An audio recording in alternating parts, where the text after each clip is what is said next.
Hey, you guys, I'm in San Andreas, California. We're at Calaveras High School. Let's check out how an entire community is getting behind career and technical education. This is Ready for Work.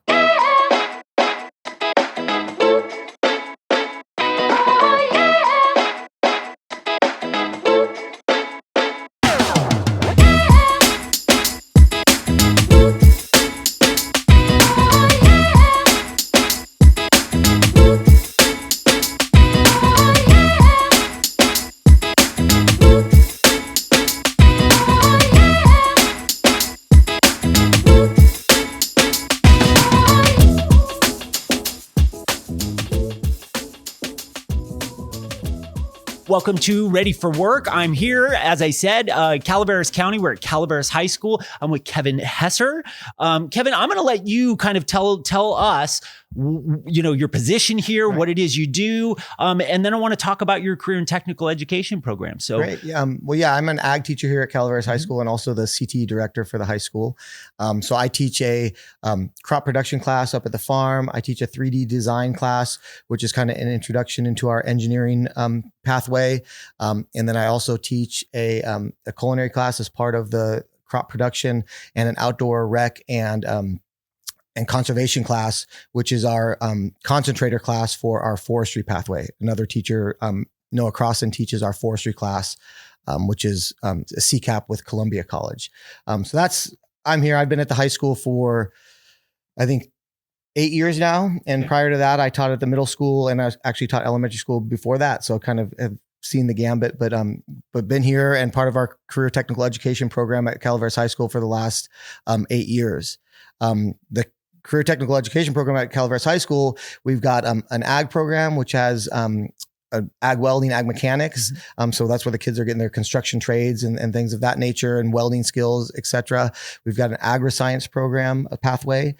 We've got a forestry and natural resource pathway, and then an ornamental horticulture pathway in our ag sector. Then we also have an engineering design pathway, which has been new the last 4 years. So we're doing that through Project Lead the Way curriculum, an automotive pathway, and then a medical science pathway as well, which we'll kind of do a little tour and walk around. Excellent. Yeah, I'm excited to see that. So I think it's important to start with like a profile of the community, right? Because this is a rural community. Yeah, You're absolutely. up in the foothills. Yep. You're in the northern part of our region, is called the Central Valley Motherlode region. Yep. And you're kind of in the northern part of that. You talked about a lot of like forestry resources and agriculture. That really is and things like welding and construction trade. Those are necessary trades for this area, isn't it? Absolutely. Yeah. We've to fine tune what we're offering here at the school, we've definitely looked at our community and gone through our community needs assessment and looked at what kind of jobs are available here in this community, as well as the valley. Definitely we consider as part of where we have a lot of students that go down, and actually a lot of people that live in our community commute to the valley to work, because we're a rural foothill community. Our high school, I think this last year was a little under 800 students, 750 or so. And so, most of the work, we have a lot of agriculture in the area. There's vineyards, there's cattle, there's, and again, a lot of building construction type of jobs, as well as, we've got our hospitals, and so that's where our medical science there's a lot of employment in that industry as well. So, and that, I'm glad you brought that up, because, the sector profile that the community colleges help us put together as a guidance, this area really is slated for a lot of aging folks to retire here. Yep. In that capacity, probably less families. So, probably not going to concentrate on, and I'm just speculating here, but probably not going to concentrate on things like coding and things like that. Probably don't foresee, Intel or a company like that relocating here. However, your medical programs are really important to this community as folks move out here and buy property and retire, right? Well, absolutely. And that's what we found. That one actually has the highest percentage of our graduates of that program, of that pathway. I mean, it's amazing. Like 90% of those students are going on to either a 2-year or 4-year in nursing, or continue with medical training, or getting right out into the medical field of because there's just so many ways to get into it, and such a huge need in this area. Lot of support in medical, support positions in medical. Absolutely. Most people, the old school Gen X, right? So the old school is like, you're going to be a nurse, you're going to be a doctor, right? And there are so many more support positions available that are super in demand. So absolutely important to have those pathways. What I was most impressed about, and recently I came up for an advisory board meeting, which I thought I was blown away by how aligned your programs are in this community, especially in the medical. You have a ton of like private sector support for these programs. So how did you guys pull that off? I mean, it's just been, that program's been around for like 30 years at least, it's been over the years building that support and getting students placed in those work-based learning sites. So that's just been, and Suzanne Butler, who's, and now we have Stephanie Attaway, who's teaching in that program as well, has just been a go-getter in terms of reaching out to community members and building those relationships with the different industry partners, whether it's a, physical therapy office or the hospital or the fire station or, the ambulance service. I mean, so really, beating the pavement and building those relationships. And the same thing with, our ag mech. I mean, Jason's been around, he's been teaching that for 30 plus years now. And so he's just built relationships with our local, contractors, our local shops and getting kids so they can get out there and actually see that in action. So, It's important to make that connect in all CTE. It's important to make that connection between what you're doing, like here at school, right, and that welding stick in your hand, and then how that relates out there in the real world, right? Yeah, absolutely. So. And then the same thing when we talk, forestry and natural resources was one that we added 4 years ago.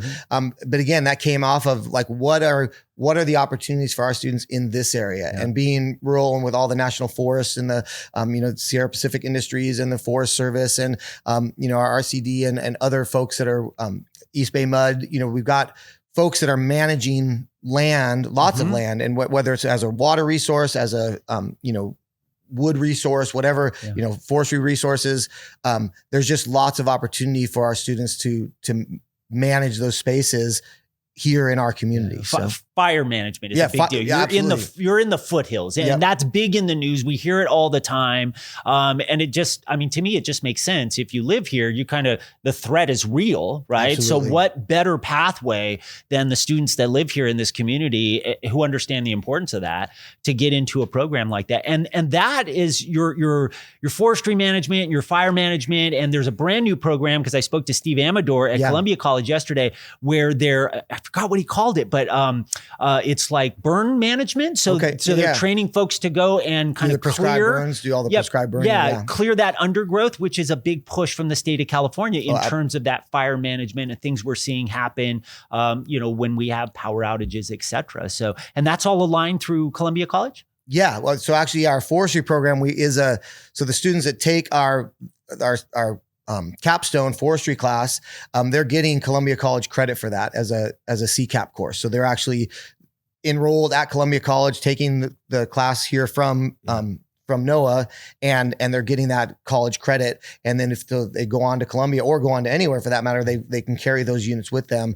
But we're really priming to get more kids into that Columbia College forestry program. They've just got a great program over there. And again, it's local. It aligns with what we're trying to do. And that program was actually developed with that. It wasn't developed like, how do we line up with Columbia? It's like we developed it to align with what they're doing over there. So that's interesting. You've been doing this a long time. Yeah. I'm pretty new to the CTE thing, right? I came into education about 4 years ago. So to me, like the dual enrollment piece is still like super new. Right. And I know a lot of folks, especially across the state, there's been a lot of turnover in career and technical education folks, right? A lot of new folks. So when you're talking about dual enrollment and articulation and how those things are aligned, help, someone not in our thing, right, understand how that works. So my understanding of it, and which I hope is relatively accurate, because that's how because it's a little bit different in every community college. So there's setting. different. So an articulated course would be one where. So there's three different things. We got these articulated courses, dual enrollment, and CCAP. And I'm still a little bit unclear the dual enrollment and the CCAP, what exactly is different about those. But an articulated course is basically, I'm teaching a class here. I show my course outline to a teacher at a community college, and they say, yep, what you're teaching there covers all the things I needed to cover so the kid can get units for, if they come to that community college, they can get credit for it. And so I'm still kind of pretty much teaching my course. I might look and see what they're doing, but it aligns enough and it's an articulation between the high school CTE or high school teacher and the community college, and that's teacher to teacher. Yeah. And they say, yep, that works. The CCAP and dual enrollment is more that the teacher at the high school and or students could take a Columbia, they could go to Columbia College, get high school credit and community college credit for that course. So can be some that are dual enrolled, and it may be some of those are taught here in the evening, or students could actually go to the community college, take that course or online and be being taught by the community college professor, and or it could be the high school teacher, but it would be a dual enrollment. The kids getting both, the students getting both community college credit and high school credit for that course. And then the CCAP, at least is my understanding, is that so right now it's being taught the same thing. The teacher who's teaching the class has been approved by the community college to teach their course. So, and it could be the community college teacher that's coming to the high school. And actually we have one, our preschool, our early childhood development class is, in the past was taught by a Columbia teacher that came here. This one, Noah, had everything he needed to be a Columbia college teacher. And so he was approved to teach their course here at the high school. So he's teaching the Columbia. So he's literally teaching the forestry class from Columbia, going what their class is, teaching it to the students here.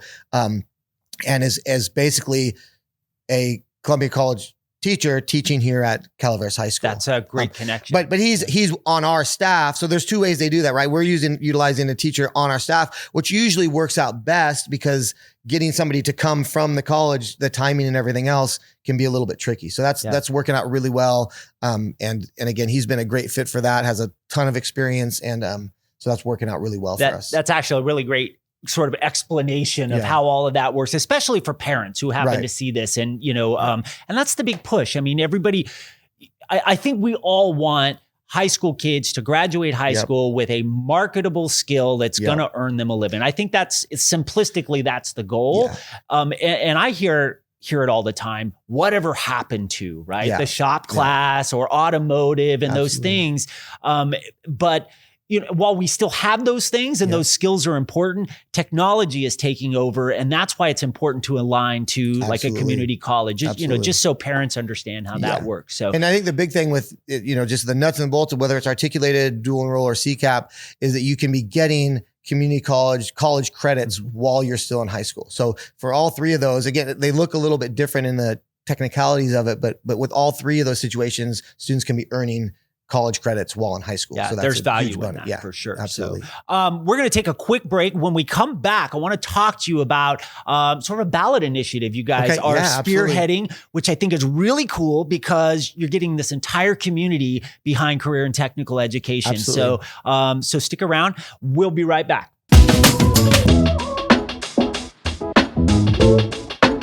Because of life circumstances, I didn't graduate from high school. I knew I needed a diploma to be successful and provide for my family, so I enrolled in the CBK Adult Charter School. The teachers are very supportive. They even offer resources and training programs to help with a career once you graduate. CBK showed me how hard work and dedication to my goals really pay off. I earned my high school diploma thanks to CBK. Learn more about the program during an orientation session. It is never too late to earn your high school diploma.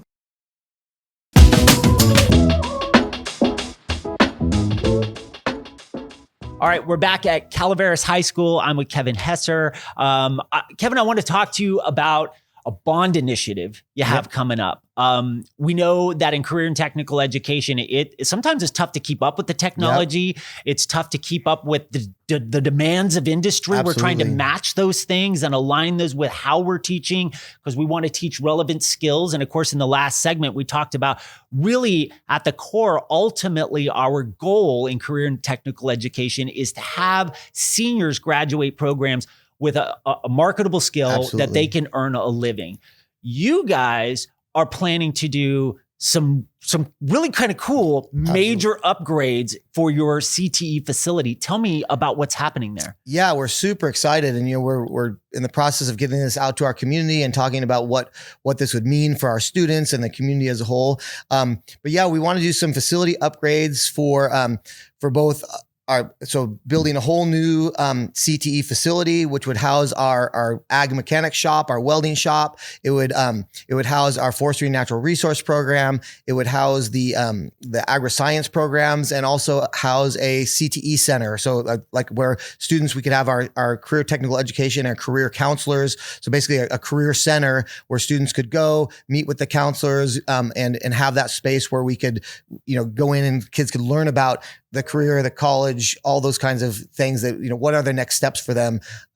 It would also upgrade our engineering facility and our auto facility. So directly would benefit pretty much all of our career technical education pathways through either the new building that we're going to be building and or upgrades to existing structures and facilities, which is really, we'll walk around a little bit later. But our shop right now was probably the oldest building on the campus. Really? What used to be the bus barn for the high school, Oh, wow. like originally, or for the district, not for the, it was the bus barn. It was where when the district first, not when it first started, but back, I don't know what the years were. Jason might know better than I, but This is an old community. Yeah, it was where they worked on the buses, and then it got transitioned, things transitioned into, a shop. I don't know what year that happened, but now you'll see it's an old building that just, we're making do with. But boy, I'll tell you what, as many kids are enrolled in those shop classes and those construction tech classes, it's essential. Honestly, I mean, it's not just, we're not at the point anymore where it's like, oh man, it would be nice to have a new space. It's like, we really gotta do this. So it's all of that essential. I hear that word, not essential in the terms of we need more space, right? It really is essential to bring all of those resources to one place for the students so that it all kind of works cohesively, right? Absolutely. The idea that you have to bring your career and technical education counselors into that same facility providing resources, that's an important piece of that puzzle too, isn't it? Oh, absolutely. And yeah, because right now we're kind of spread out in different places. I mean, we're kind of all over the place. We have our shop in the one building, and then our auto and engineering are there. Our medical science is kind of on the other side of campus, although they've got a nice big space right now. We definitely want to get in and upgrade that as well, which would be, we're talking about how we integrate that in also. But for now, their space is what they need. And we really just need, whether it's a facility, as a space, bringing us all together so that for the students, right, it's there, it's accessible for the community. It also brings it right to when you come into our campus, so our community will have access to it. So if we want to run even like evening welding programs for community members or other things, or even, talking about we're using community college, CCAP or dual enrollment, possibly even offering, adult classes in the evenings. It puts everything kind of right there at the front of our campus, easily accessible, with state-of-the-art facilities that will be able to serve not only our students, but the community as a whole. I love that idea. Yeah. Those are things that we're looking at doing down in Stanislaus County as well. Schools really are becoming kind of like in the old days, right? When school was really the center of the community. Absolutely. And I love the idea that that's coming back and you'll be able to offer that. I mean, let's just face it. It's a bond initiative. We're talking about taxes. If adults are paying those taxes, they should have access to an evening welding class if you need that skill or want to learn that skill, right? Absolutely. Yeah. Right. And just making it, we want to make it as accessible as possible to our entire community in whatever facet that looks like. Give them the buy-in. Get them down here with a welding stick in their hand. Give them the buy-in on that. So let's talk about how what needs to happen. Elections coming up, right? This is going to be on the November ballot, right? Yep. So how are folks in this community? What do they need to do to get behind this? Well, I think what they need to do is understand that, we've got to invest in these kids if we want to have a strong community. And even when we look at our own property values in this community, right? The stronger school and the stronger community we have will benefit even your home value, right? So when you're investing in our community, you're also investing in your property value. And I think that that's important for people to think about, right? When we create schools and places where people want to come and move to and live and be a part of, that's going to increase that. as important, I think, is just what we want to develop, opportunities for people in our community. We want to keep kids in our community. We want to bring jobs to our community, all of which will, keep improving our community as a whole, and the value of just not only the monetary value, but the social value of where we live and our community as a whole. So I think, investing in our kids and in our schools, I don't think there's any better way to do that, right? And to show that we believe in communities being strong is by doing that. And I guess the biggest thing would be, if we don't do it, who's going to do it? Right. That's a solid point. Right. I mean, if our community doesn't step up, it's not going to happen. And so as a community member in Calaveras, right, if we want to see these things happen, if we want great schools for our kids, if we want to provide opportunities to train our students to have, skills that can be applied in the jobs that, if you're a business owner, how hard is it right now to find somebody that can fill your need? Right. And we all know what it's like to hire somebody right now, and that we want to increase that. We want to provide local students from our community that can fill the positions, which will benefit everybody. And if we don't invest in it, who will? So it's there's a whole bunch of return on that investment, right? And it's generational, right? If you do this now, So how many schools are in this district? So there's one high school, okay, and then we've got 6 elementary schools, a middle school, and a high school, and so we've got 8 schools that feed into this school, right? You're one high school. We're one high right? school that's fed by the 6 elementaries, then 1 middle school, and then 1 high school. So I'm kind of laying it out for those to see the big picture down the road, right? So if you've got 8 elementary schools, or before they get here, right, that investment now is going to be available to those students when those students come up and funnel into this school. Absolutely. So, and that's kind of actually the beauty of our school system, is that it is that simple. Like in some place like Stockton, it might be, 1 elementary school might go, kids might go to different high schools, or 4 or 5 high schools. Right. Yeah. And so, but here it's like, it is like a funnel, right? It's like a school watershed, right? Yep. All these kids funnel into here. And so what we're doing here, we can then work backwards. And we're already starting with, looking at some middle school programs with medical and agriculture and all that kind of stuff. So our kids are getting primed before they even come to the high school, so that they understand what are the pathway opportunities here, what are the jobs in our community, and wanting them thinking about it even earlier, and even going back to like elementary school, and our high school kids are going there and talking to them even at the elementary school, just like talks and showing them what we're doing. And we do tours and stuff here at the high school, but yeah, really looking at it collectively, K-12, not just the high school. So it's going to benefit all those kids, not just the high school students. And the community. As you mentioned earlier, you could do night classes and some other things. Yeah, absolutely. So that is very, very cool and exciting things that are happening up here. Can we see some programs? Let's do it. Excellent. Absolutely. All right. Stick around. We'll be right back.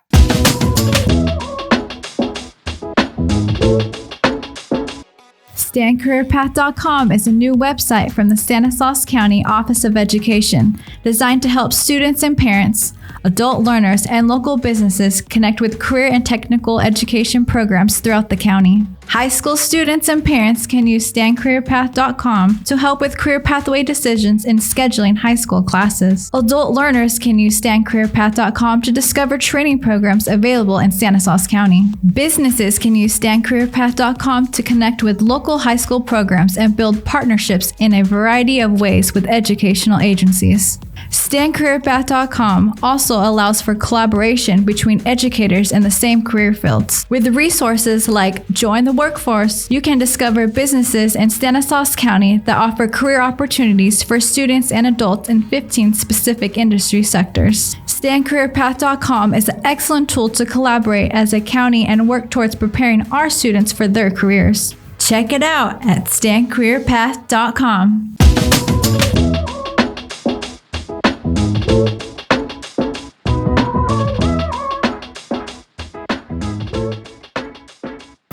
Jason Jason Weatherby. Jason. And what class do you teach in here, Jason? I teach ag technology and ag equipment construction 2, 3, and 4. Yeah, so that's a lot. I was here earlier kind of watching the kids doing. You have a wide variety of kids in this program, right? Yeah. How important is this skill? We talked about this earlier. How important is these skills to this community? Well, these skills are pretty much problem solving and then finding the correct tools to be able to fix whatever you're working on. Yeah. And fabricating things. So they have to be able to use a tape measure. They have to be able to build a project. They have to be able to put the project together. So it's all a process, and they got to be able to sketch it out. They got to be able to get a bill of materials from it. All those skills are important in life when you do any home projects or whether you get a job at it. All those skills are important in life.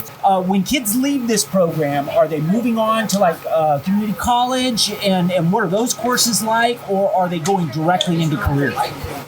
They're doing both. Some of them will go on for further training. Some of them will go to college and get a part-time job using the skills that they got in here to pay for their college, which is pretty handy. And then the ones that go into the careers are usually in the area of electricians, plumbers, all those types of careers. Fabricators.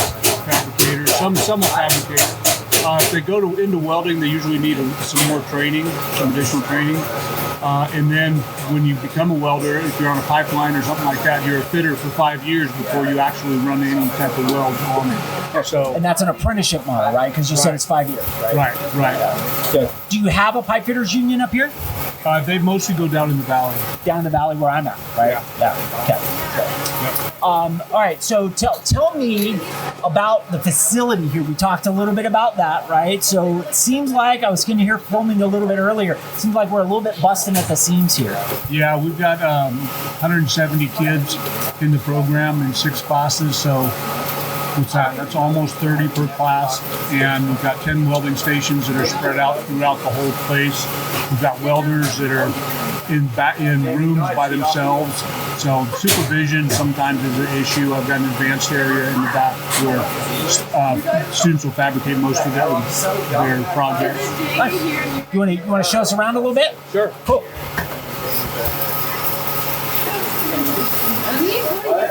Perfect. All right. I'll come with you, sir. You want to go ahead? Yeah. You're mic'd up, so feel free to kind of give us the tour. Gotcha. All right, are you filming now? Yeah, you better put them on. I just walked in from outside, that's why. Still leave them on. I know. I know. How is that? Yeah, not bad. That's like Take 4 the wire levels. wheel and push it. That's what we just did. We just put it in the water too. Okay. Make sure that you overlap. Each of those need to overlap about halfway. Like this has to go on top of that. Yeah. Oh. Because every time you have that gap in there, that will create slag pockets. And those slag pockets are not good. They're harder to get covered once you go the other direction. All right. Okay? Yeah. All right.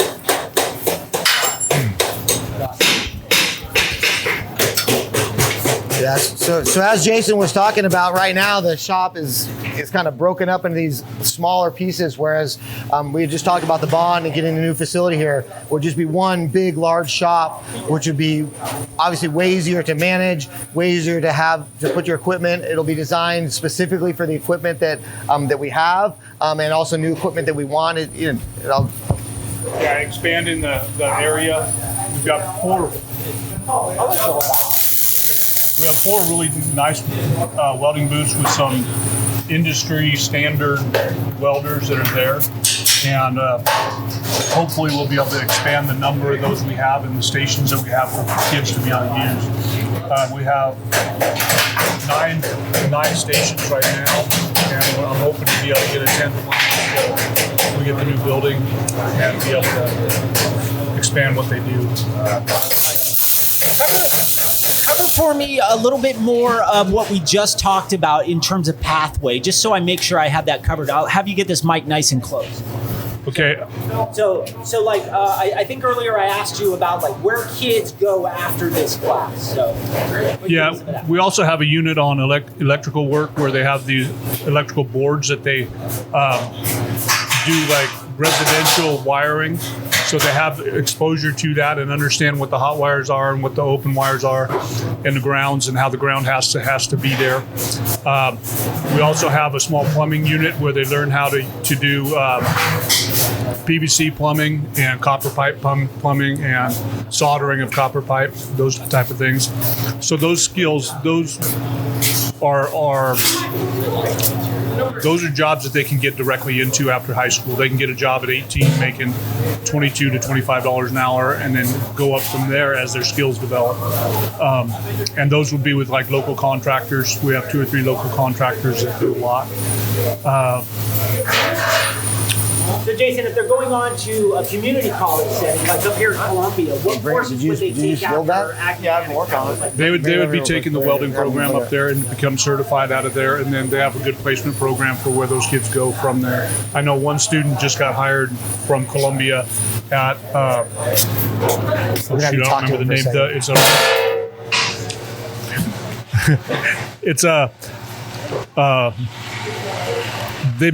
They make. Gosh, I'm trying to think of that. What's that place up at the old airport? Roof? Yeah. No, it's they build soundproof walls basically, and so they travel all over the world putting in these soundproof walls in industrial buildings and in offices, all sorts of things. But anyway, it's a global company that's local that will hire local people to be able to work for them. And they just hired one of the welders out of Columbia. Excellent. Yeah. Who's this gentleman joining us here? This is Devin Wilden, and he's building a project that next week is the Concours d'Elegance, the car show. Up here at Ironstone. At Ironstone, and this is going to be one of the items that they're going to silent auction off. Good. They've been working on for a couple weeks. So tell us about this. I'll let you hold that. Tell us a little bit about this. So it's a barbecue barrel, and we took the acetylene torch and heated up this 1/4-inch flat or square stock, and twisted it, and bent it over to make the handles. And then we took a piece of sheet metal, and outside on our new roller, we rolled it to make the side of the barrel. And built the door with the hatches. The hinge kind of hidden in it. So Nice. And you're smoking meat, tri-tips, that kind of stuff in there? yeah. Fantastic. And you're going to auction this off. It's a project you made. You're going to auction it off at the car show at Ironstone, right? Yeah, I think it's for the it's for the FFA or the classroom. Excellent. Devin, do you want to tell them a little bit about? I mean, because I know you apply a lot of the skills you're learning in this class, and you work in this field, right? So you have a job. So what are some of the skills that you've picked up in this class that you're applying now, and how do you think you're going to apply those in the future in your career and what you want to do after high school? It's a great question, Kevin. I'm going to let you host this show from now on. Right? So, But yeah, go ahead and tell us about that. Well, I started freshman year welding, and freshman year I got a job working on a ranch, and I've been using all the skills I learned here and to basically do my job. So this is a good example. Kevin and I talked earlier about the skills that we're teaching here and how they're necessities in this community, because this is a rural community and you're doing ranch work, right? So you're learning stuff in an ag mechanic shop, right? And kind of this stuff is kind of a kind of niche-y or a nuance in more of an urban setting. But up here, these skills are absolutely necessary to kind of survive and have a day-to-day life, correct? Yeah. So give us an example, like what real world stuff are you doing that you learned here, welding and such, that you put to practical use on the job? Well, our work, we have cows, and we built a nice oil pipe fencing out along the street. Lots of fencing, and I spent a couple days out there just welding on it for these cows to keep them in, and it looks good. So, and it looks good. Yeah. But that's important as a welder, right? It has to look good, right? Yeah. Awesome. Well, I appreciate you showing me that. Very cool project. Let's walk over and see what these guys are doing.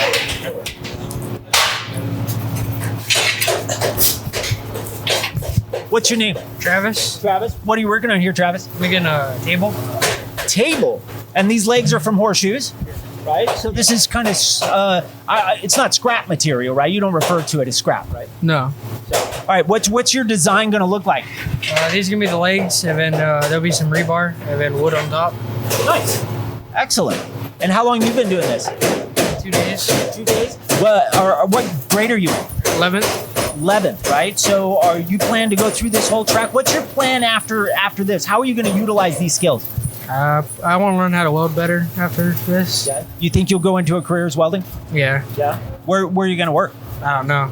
Don't know yet? Sky's the limit? Yeah. You think you'll go on to Columbia College? Maybe. Yeah. What do you think you'll take there? I don't know.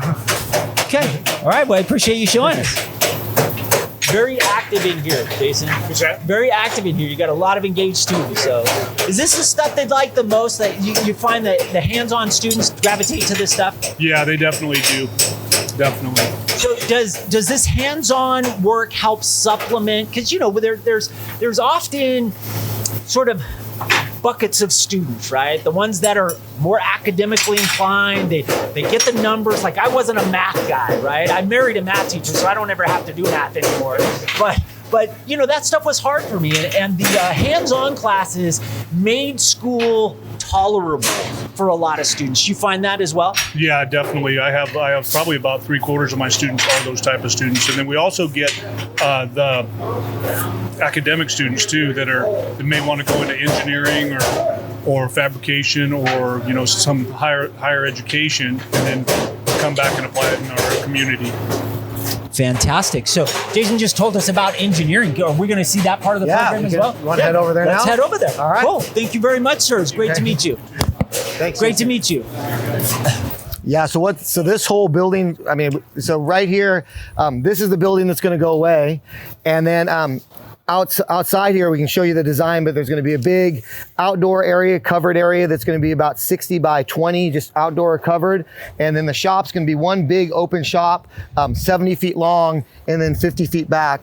And then there'll be the ag class here, and then going out this way is going to be where the career center is going to be, kind of right towards the office. So to kind of tie that all together, and it'll actually be a 2-story, and below that they're going to level this out, and below it is going to be some of the agri-science and the forestry classrooms will be on the lower level below the shop is how that's going to work out. So that's very cool. Yep. Double decker, huh? And then this is the engineering class.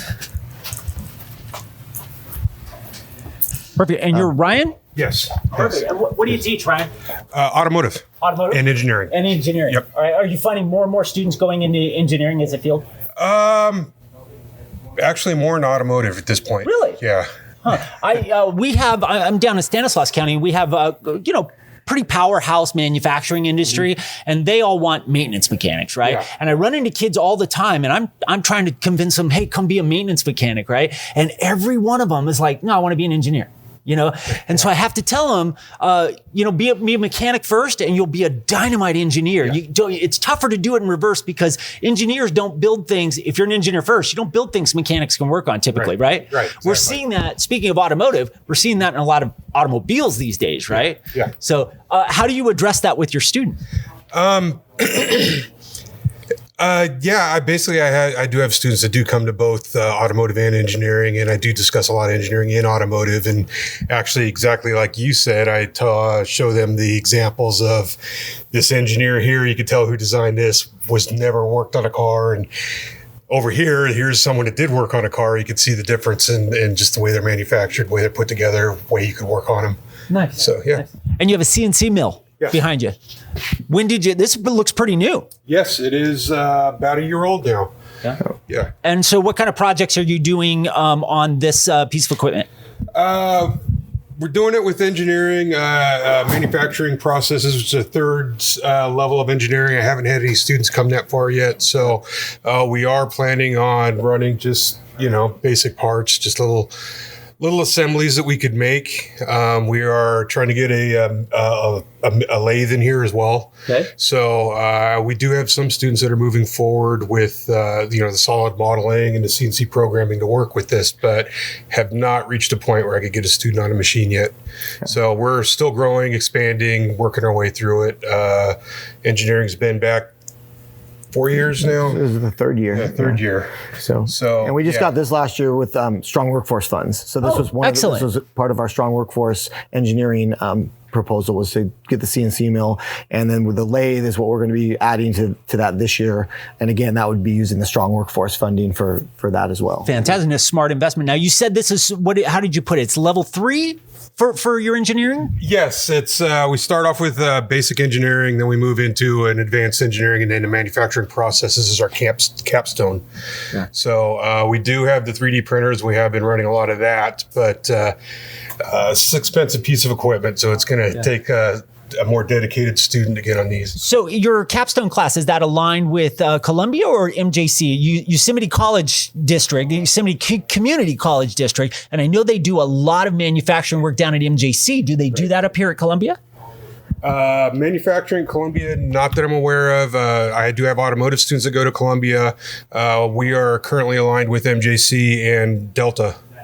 No, oh yeah, that's right, because they lap over in this area. So you have Delta down the hill. Exactly, So another example of that sort of secession, right? It goes from one to the other, and then they have an outlet to go down to MJC. And I know the folks down there are working really hard to align with Indy. Same folks I was speaking of earlier, right? That's my community, and they are clamoring for guys with skills just like this. Yes, they are very much so. And industry, I get a lot from industry as well, and working towards that goal. So that's I hope we can continue moving forward with this and expand our programs with the our bond that's in place, because we do need to add some power to this building. The building does need to be updated. We don't even have enough bandwidth to operate all of the CAD software we need, so because it's all cloud-based at this point. So, but we do need to. We are working and growing and moving forward. Fantastic. You start out, are these 3D printers over here? Correct. Is that the first part of your program? Yes. Once we... It's all right. Once we get them solid modeling, we actually get them in here to actually start printing some stuff, because this is the simplest, easiest mode to transfer just from model to a plastic part. It's inexpensive. It is really time consuming. It takes a long time to print stuff. So that's why we have 3 machines, and we just let them run overnight if we have to. But the process of discovery here, like working with CAD and AutoCAD, that's an industry standard, right? So they're learning that here. That's a skill they're going to be able to take right out of here into manufacturing, correct? Yeah, correct. In fact, I do have a student that's going to shadow in an engineering firm next week, and she's happy with the CAD, but she's going to go see it in the real world now. So hopefully she'll come back and share with the rest of the class how that went and how things are going. Bring back some intel. Yep. Nice. So you're setting up job shadowing opportunities as well, guys? Yeah, I have a couple job shadows. I have pathways set up to where I can get students in a shop and for both auto and engineering. This is our first student that's doing it for engineering, but for auto, I do have students that go out and do some occasional work in the shop.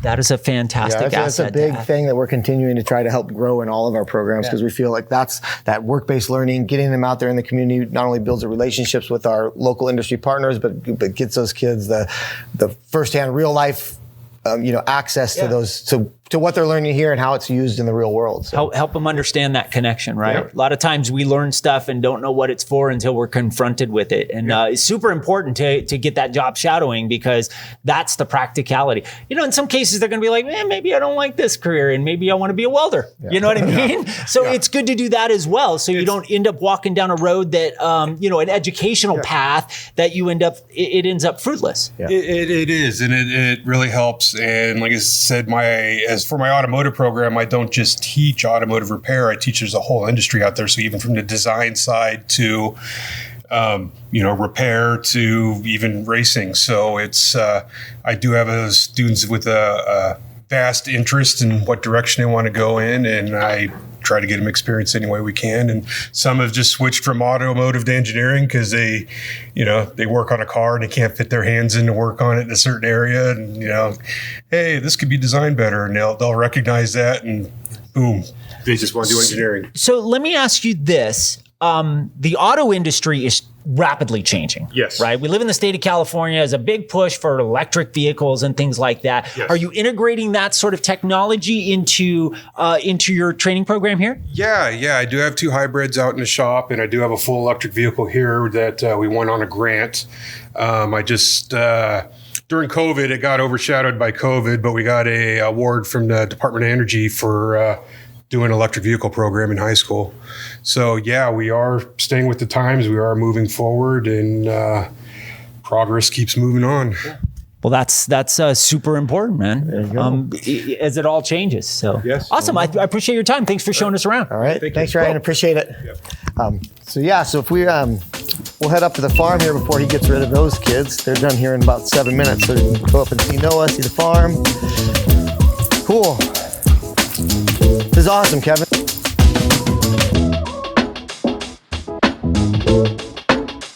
Volt Institute in downtown Modesto is currently accepting applications for our next group of students for maintenance mechanics with hands-on training.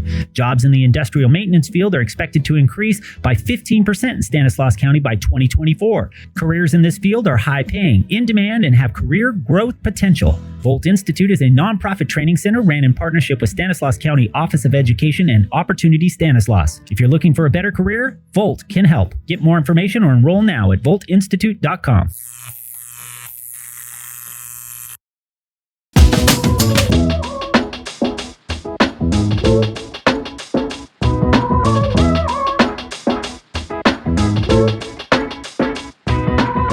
So where we're going now is where we put all of our ag stuff into action. So our agri-science, our forestry, natural resources, our welding, our ornamental horticulture, floral design. So we're going up to our school farm here. And this is really where the rubber hits the road and the kids actually apply everything that they're learning in all of our classrooms. So we do everything from livestock up here to building projects. Students will have welded and fixed, put all these fences together, as Devin was saying, talking about doing that. The railing that just came up here was done by our ag students, or by the welding students. Our animal science students can have projects up here. So we've got goats, chickens. We have hogs up here during our fair time, as well as sometimes we'll have sheep and lambs here as well. The lower part of our farm here is where we do all of our vegetable crops. So this is our veg crops. And I think we're going to be heading up right now. They're at the end of each class, the students prepare food from the farm. So we'll kind of show you where they do that. But this is our livestock barns over here on this side.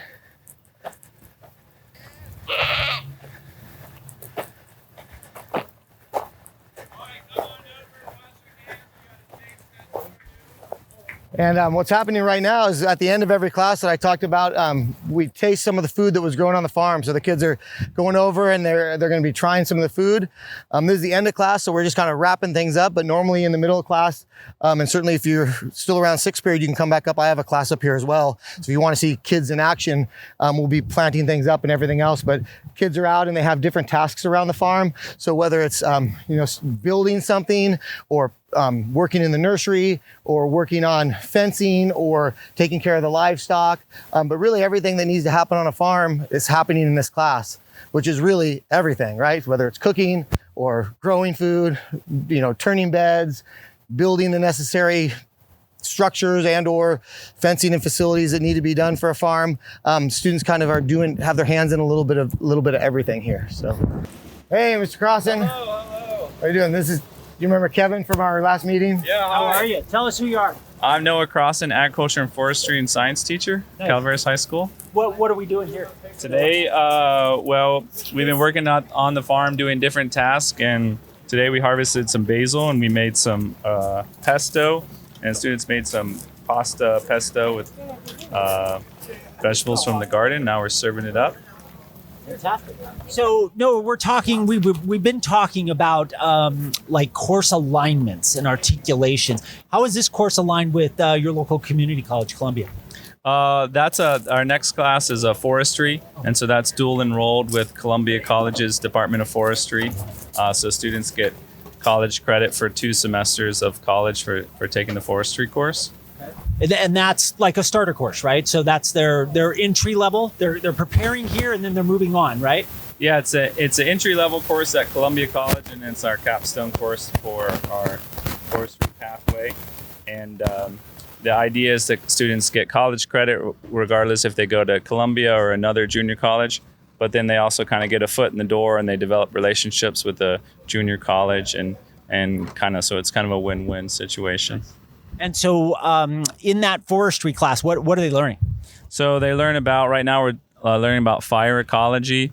I'm actually glad you said that because it's getting smoky, right? So there's clearly a fire nearby, right? And Kevin and I were talking about kind of the importance of these folks that live in this community, and the threat of fire is probably the most important folks to have the skill like that, right? Yeah, exactly. So students learn, we just did a wildfire safety checklist for our farm and for the houses, and then students are, learning about how fire can be managed. We're doing forest surveys for overstock, understock forests for fire danger, and also logging. So they develop a lot of skills. Some of them going into forestry, some of them just like to be outside and do hands-on tasks. So that's a good skill to have too, right? Yeah. Being outside. Perfect. This looks great. There's a lot of effort into this. You want to ask any students? Yes, please. Anybody want to be interviewed for a podcast about the school farm? Come here. There you go.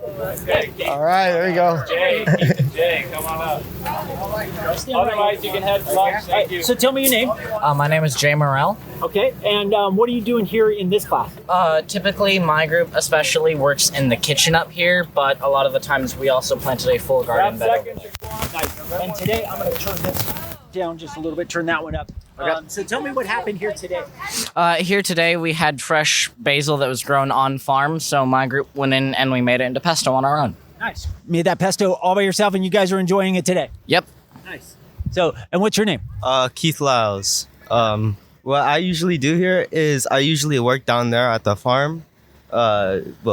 Everywhere, kind of. I do my best to help my group and my group leader. If I'm, hungry, there's good food here. So tell me, in practical terms, what are you getting out of a course like this? What am I getting out of it? I guess just enjoyment. It's like my second favorite class here. What's your first favorite class? I would have to say PE. Okay, that's fair, right? What do you plan to do after high school? Game design, game programmer. Really? So you're into coding and things like that? Yeah, I'm already learning Lua. I'm trying to learn C# and stuff so I can start Unity. Do you see any way that you might be able to take, your love of your second favorite class and then kind of put that together with coding? I mean, yeah, you can program like farm games, like, Farming Simulator, if you ever heard of that. Like Farmville or something like that? Yeah, kind of like that.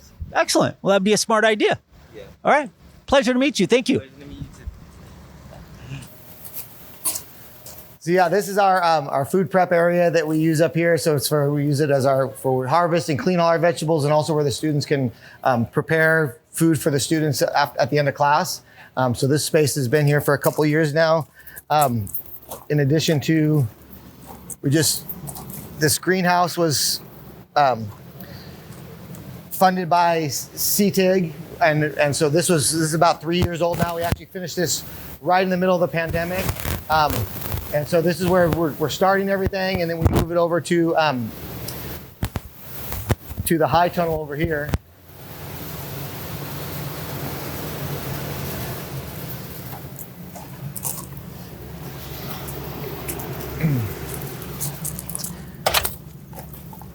And then the students also have, this is all the potting area, so where we can have a whole class of students out here potting things up, as well as this high tunnel over here, which we move a lot of plants into. And then this up here is kind of our outdoor classroom area where we gather and where students can, and we can have sometimes we'll have 3 classes up here at a time. We'll have our outdoor recreation class, our crop production class, maybe a forestry class, and then our floral class will also come up here and use it as well. So the space gets used. And then, like we said, most of the kids in here take ag mech. So a lot of the projects that they do that they do in there, sometimes we say, hey, we need this done for the farm. And so they can use their ag mechanics time to work on it, or go down here even during this class and use the shop to build things and manufacture stuff that we need up here. So excellent. Yep. So in this upper part of the farm here, we is all flowers. And so we use our floral design class and our floriculture class. Not only our farm class usually grows them and plants them, and then our floral class will come up and utilize those for designs and selling and everything else. So try to tie in, again, that business aspect. We also run a farmer's market every Thursday evening here on the farm, which again, students can be involved in. So they're not only seeing the growing and the technical side of what farm production, but also the business side of it and what goes into actually, taking that product to market and selling it to get a profit. So you do a farmer's market up here. You invite the community up here to visit the farm? Yeah, absolutely. So the community every Thursday, we'll let her go by. Every Thursday evening, the community can come up to the farm. We used to do it at our local market, which was at the government center. But this year it's not in operation. So we decided, well, let's just do the market here at the farm. And it's been great because every Thursday evening, we have people from the community come up here and we advertise it on Facebook and other places. So we get a lot of people, the kids meeting people from our community, the community getting to come up and actually see the farm. They're buying their produce where it's grown, which is pretty neat, right? It's a kind of a neat part of the process. So that goes back to the conversation we were having earlier about connecting the school back to the community. Absolutely. Right? So, when it comes, rubber meets the road. They own this place, right? The taxpayers own this place, and they should utilize it in that way. Right? Absolutely, yeah. Oh, absolutely. And I think that's the more ways that we can integrate, whether it's the work-based learning programs where we're getting kids in there, and we also invite our industry partners to come and talk to students in the class. But anytime we can interface with our community, that's what it's. We shouldn't be like something special, right? That's what schools should be designed to do, right? That's. Shouldn't be off limits. Exactly. Right? Absolutely. Nice. Yep. So we'd love to create more opportunities, as many opportunities as possible to get our families and our community here on campus. And that the market is one more of those. So. Excellent. Can we see some medical programs? Let's do it. All right.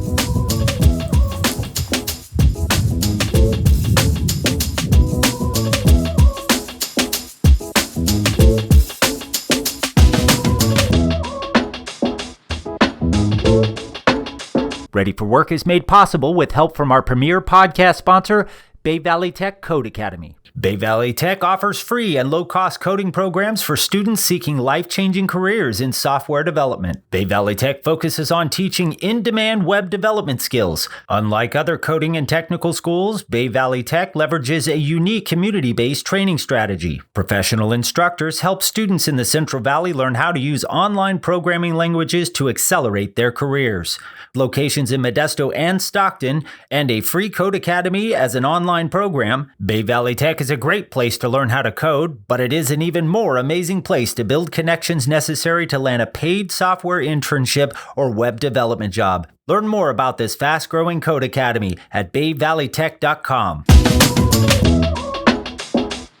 So this is our medical science building. You can come on in and this front room here, and Suzanne will be able to kind of walk you through a little bit more, set up into all of our Paxton Patterson career stations.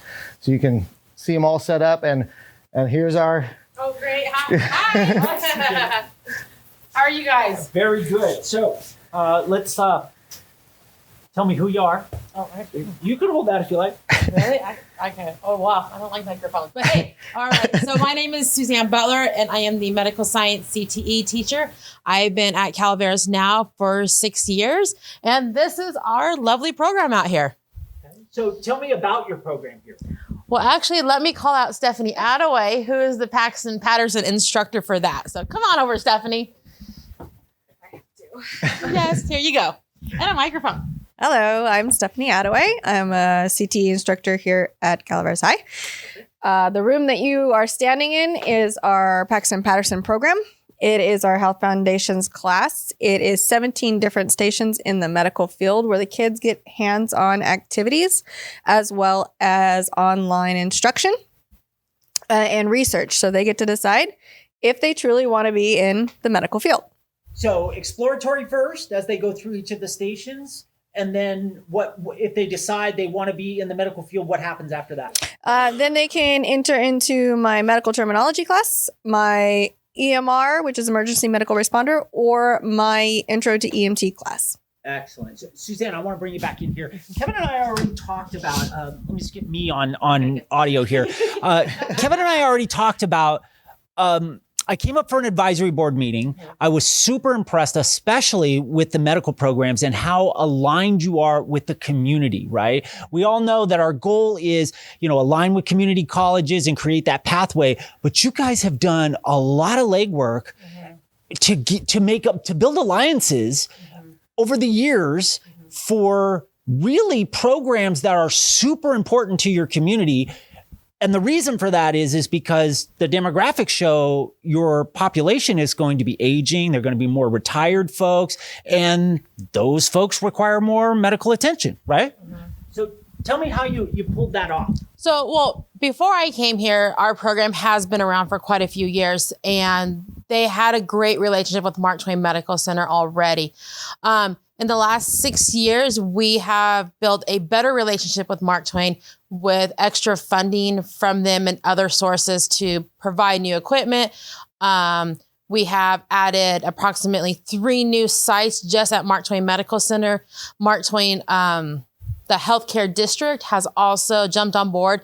They're providing new sites for me, along with our local agencies from American Legion Ambulance, Calco Fire, San Andreas Fire. At times, I will have Central Fire taking my students. So these kids are getting the opportunity to get real life experience and hands-on skills that you can't get anywhere else. I forget to mention that the Angels Camp Veterinary Hospital is one of our sites, along with the funeral home here in town.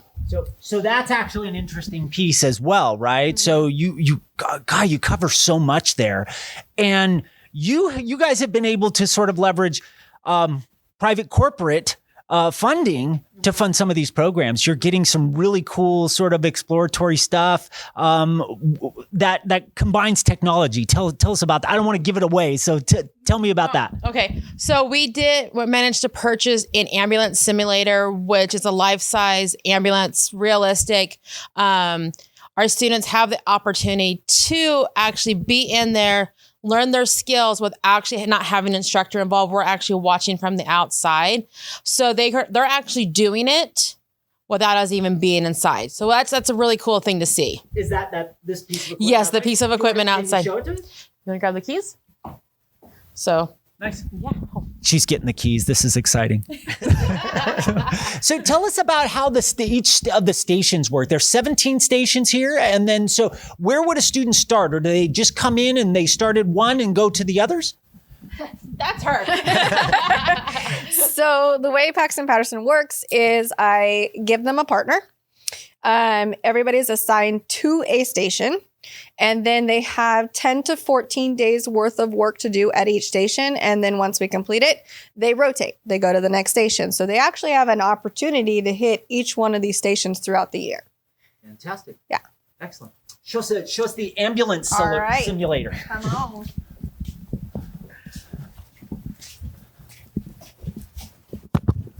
That is Alex. That's our mannequin. That's our skeleton there, He's seen better days.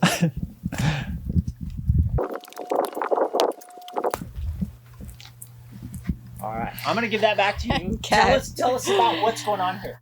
So this is the actual backside of an ambulance. This is what it looks like. Gurney's in there, the airway seat's in there, suction on the wall, oxygen on the wall. I have yet to stock it. We are working on that. Seats lift up.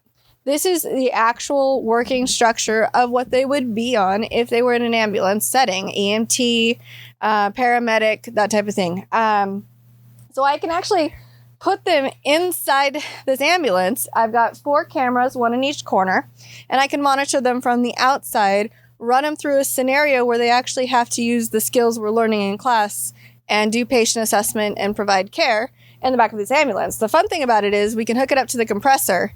The airbags raise up, and I can actually move this ambulance so I can simulate going down the road.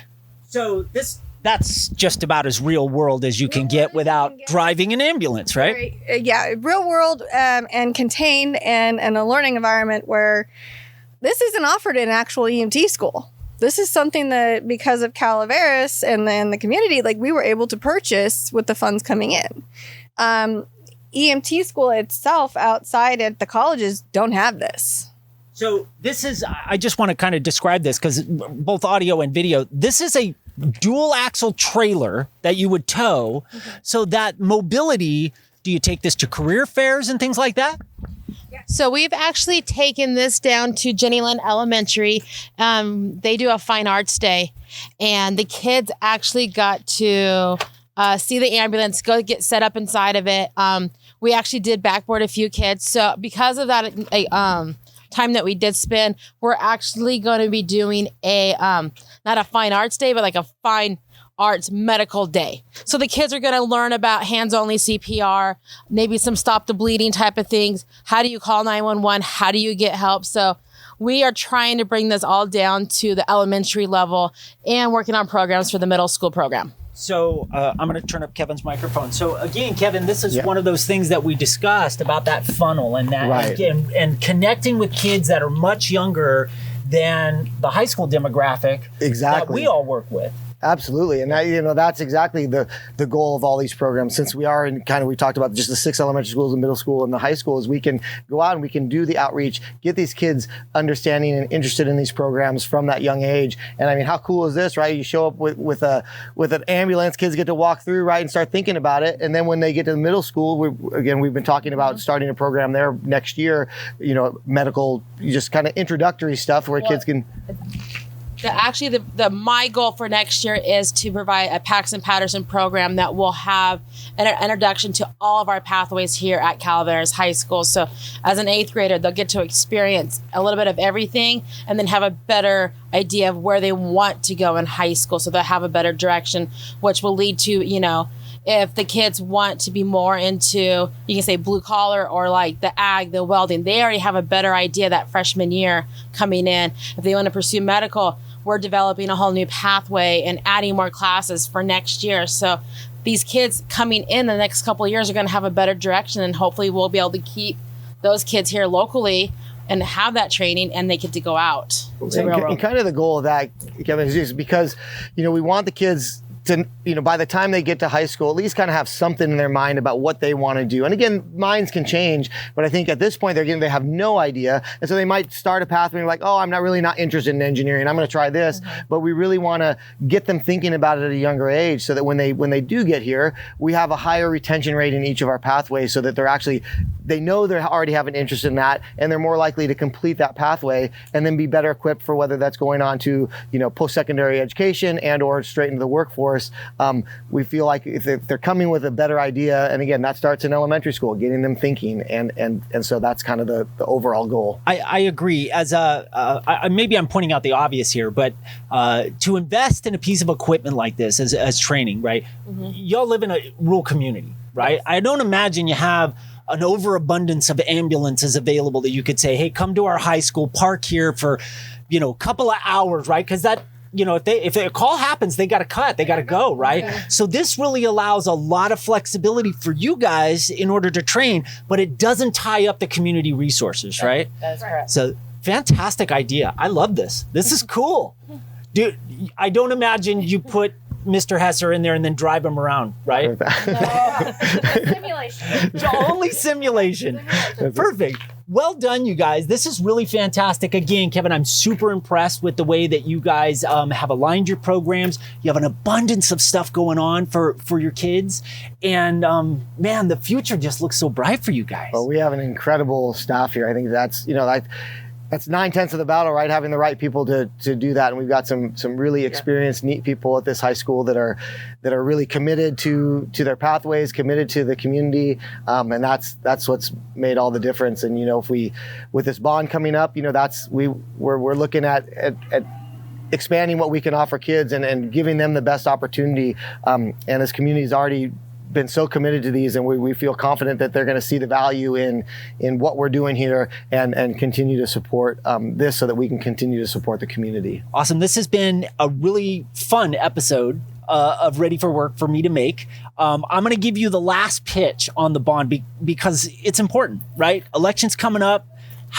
folks got to come out. They got to vote, whichever way they're going to vote. But man, this is a huge investment in this community and the future of this community. Yeah, I mean, I guess my last pitch would basically be you see what we're doing here. You see how committed we are to these kids, how committed we are as a staff to this community. And so I hope that you can see the value in that. And again, it's taxes, we're paying it. But if we don't invest in this as a community, nobody else is going to invest in this. And so hopefully you can see the value, you see what's happening. Come by the school, reach out to us. If you want to come and see what's happening here in person, come check it out. We're more than happy to show you around in person and so you can see what you'll be investing in. Cool. I'm going to flip this around. This has been Ready for Work. I'm at Calaveras High School. This has been a fun episode. Awesome. First one I've got to go out because of COVID and visit you guys. And man, super impressed. Well done, you guys. All right. Thanks, Kevin. Thanks, Bye. Thank you.